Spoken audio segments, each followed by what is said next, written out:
நாங்கள் பாட்டுக்கு காலையில் எழுந்து ஸ்கூலுக்கு வந்துட்டு இருந்தோமா, பார்த்தா சைடில் என்னவோ மினுமினுன்னு தெரிஞ்சது. கிட்ட போய் பார்த்தா பாம்பு.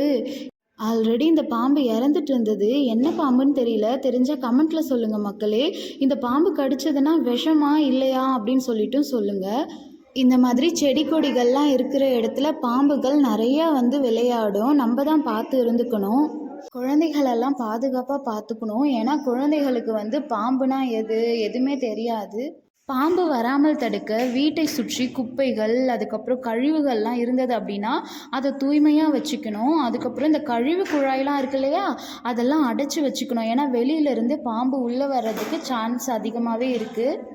ஒரு நாள் என்ன நடந்தது அப்படின்னா, எங்கள் வீட்டில் இருக்கக்கூடிய பூனை ஒரு குட்டி பாம்பை எடுத்துகிட்டு வீட்டு உள்ளே போட்டுருச்சு. நாங்கள் குழம்பிட்டு இருந்தோம், இந்த பாம்பு அதுவே உள்ளே வந்ததா இல்லை பூனை எடுத்துகிட்டு போட்டதா. அதனால சேஃபாக இருங்க மக்களே. டாடா பாய்.